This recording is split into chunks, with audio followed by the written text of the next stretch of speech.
अस्सलाम वालेकुम स्टूडेंट्स। जैसे कि आप लोगों को पता है कि हम चैप्टर नंबर 4 की बात कर रहे हैं सेकेंड ईयर के। लास्ट टाइम जो हमने H2SO4 की मैन्युफैक्चरिंग आपको बताई थी, कॉन्टैक्ट प्रोसेस का जिक्र किया था। अब हम जो है वो H2SO4 के कुछ रिएक्शंस की बात करेंगे, कुछ केमिकल प्रॉपर्टीज की बात करेंगे और उनके कुछ यूजेस की बात करेंगे। तो स्टार्ट करते हैं डिकम्पोजिशन रिएक्शन।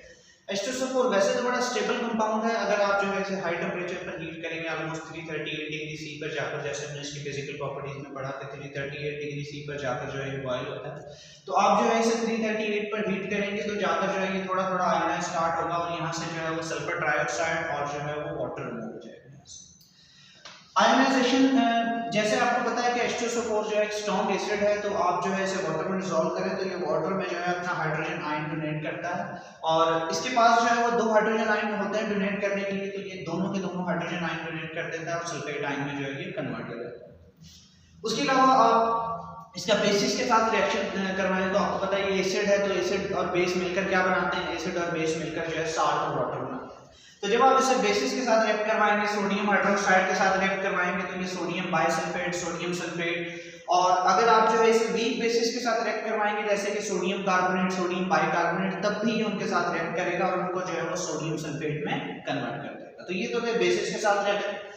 आगे देखते हैं कि ये साल्ट के साथ भी रिएक्ट करता है। ये जैसे कि हमारे पास सोडियम क्लोराइड साल्ट है, पोटेशियम नाइट्रेट का साल्ट है, इनके साथ भी जो है ये रिएक्ट करता है। सोडियम क्लोराइड के साथ आप इसे रिएक्ट करवाएंगे तो सोडियम सल्फेट बनाएगा और यहाँ पर जो है पोटेशियम बाइसल्फेट भी बनाएगा, साथ साथ जो है ये हाइड्रोक्लोरिक एसिड और नाइट्रिक एसिड भी बनाएगा। आगे चलकर इनके यूजेस में भी आपको बताएंगे कि H2SO4 की मदद से आप दूसरे एसिड्स भी प्रिपेयर कर सकते हैं, आप इनकी मदद से साल्ट्स भी प्रिपेयर कर सकते हैं, जैसे कि यहाँ पर हमने हाइड्रोक्लोरिक एसिड प्रिपेयर किया, नाइट्रिक एसिड प्रिपेयर किया।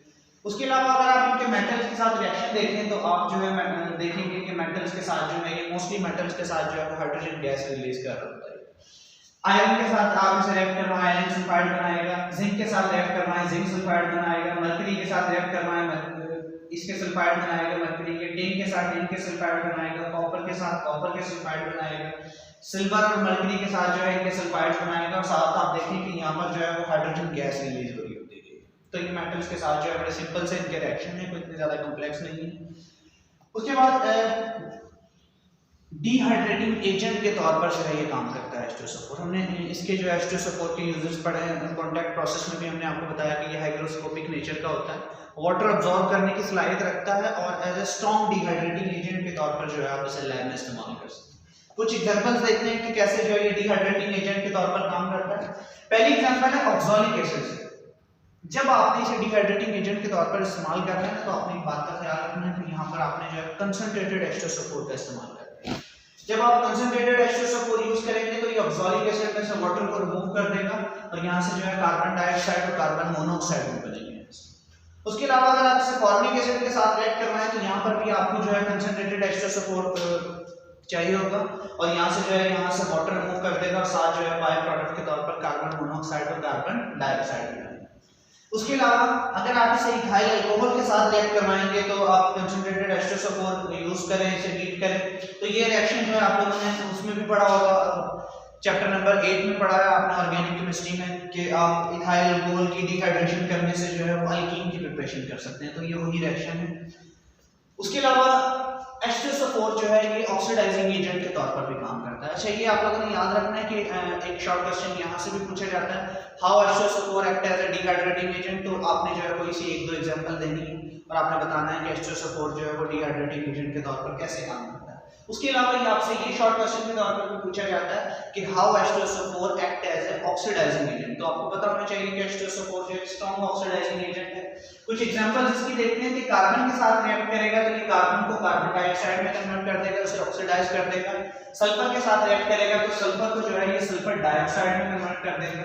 उसके अलावा अगर आप जो है इसे HBr के साथ HI के साथ रिएक्ट करवाएं तो इन्हें जो है ये HBr को जो है वो ब्रोमीन में कन्वर्ट कर देगा और HI को जो है ये आयोडीन में कन्वर्ट कर देगा, तो इनकी भी जो है ऑक्सीडेशन कर देता है। तो ये चार एग्जांपल्स लिखी हुई हैं। अगर आपसे ये शॉर्ट क्वेश्चन के तौर पर आता है कि how H2SO4 act as oxidising agent, तो आप इसमें से एक या दो एग्जांपल दे सकते हैं।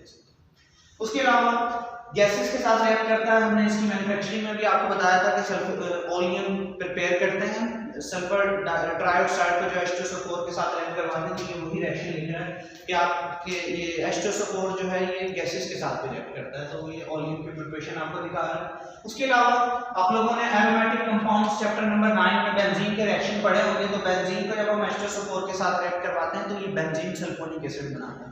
ये रिएक्शन आपने जो है वो चैप्टर नंबर 9 में ऑर्गेनिक केमिस्ट्री में पढ़ा होगा ये रिएक्शन।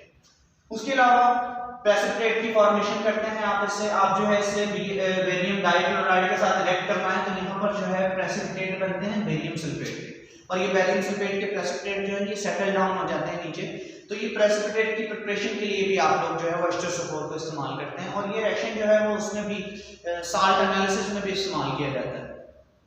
उसके अलावा रिएक्शन विद ऑक्सीडाइजिंग एजेंट्स, ये जो है जैसे मैंने आपको बताया कि H2SO4 जो है ये ऑक्सीडाइजिंग एजेंट है, आप जो है इसे KMnO4 के साथ या पोटेशियम डाइक्रोमेट के साथ मिक्स करके यूज करें ना, तो ये स्ट्रॉन्ग ऑक्सीडाइजिंग एजेंट के तौर पर जो है इस्तेमाल होते हैं। आपने पूरी ऑर्गेनिक केमिस्ट्री में बार बार पढ़ा होगा कि H2SO4, KMnO4 और H2SO4 के साथ जो है वो पोटेशियम डाइक्रोमेट, ये जो है ये इनका मिक्सचर जो है वो स्ट्रॉन्ग ऑक्सीडाइजिंग एजेंट के तौर पर इस्तेमाल होता है, और आपने जिसकी भी ऑक्सीडेशन करवानी है तो वहां पर जो है आप इनका मिक्सचर इस्तेमाल कर सकते हैं। जैसे हम यहाँ पर एक छोटी सी एग्जांपल लेते हैं, हमने जो है वो KMnO4 और H2SO4 का मिक्सचर लिया है, हमने ऑक्सीडेशन करवानी है आयरन सल्फेट की ऑक्सीडेशन करवानी है, तो जब आप जो है आयरन सल्फेट की ऑक्सीडेशन करवाएंगे तो आप जो है वो इसे जो है आयरन सल्फाइड में कन्वर्ट कर देंगे।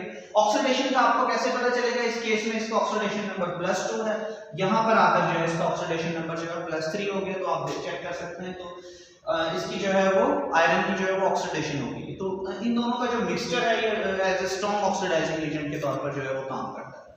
उसके अलावा इनके कुछ यूजेस की बात करते हैं।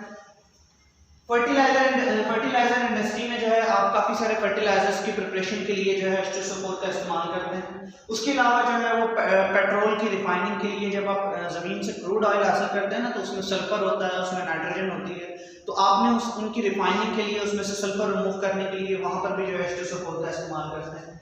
जैसे मैंने आपको इनके रिएक्शंस में भी बताया था कि आप जो है इनकी मदद से काफी सारे एसिड्स की प्रिपरेशन कर सकते हैं। लैब में जो है आप इसे ऑक्सीडाइजिंग एजेंट के तौर पर, डिहाइड्रेटिंग एजेंट के तौर पर इस्तेमाल कर सकते हैं। उसके अलावा जो है आप इन्हें जो है वो बैटरीज वगैरह बनाने के लिए इस्तेमाल करते हैं। ये जो घरों में इस्तेमाल होने वाली यूपीएस वगैरह की बैटरीज होती हैं उनमें भी एसिड्स होता है, तो वहां पर भी जो है आप H2SO4 को इस्तेमाल करते हैं। उसके अलावा जो है डिफरेंट डाइस वगैरह बनाने के लिए, प्लास्टिक्स वगैरह, ड्रग्स वगैरह, पेंट्स वगैरह, इनकी प्रिपरेशन में भी जो है वो H2SO4 इस्तेमाल। तो ये आज का हमारा टॉपिक था। Thank you.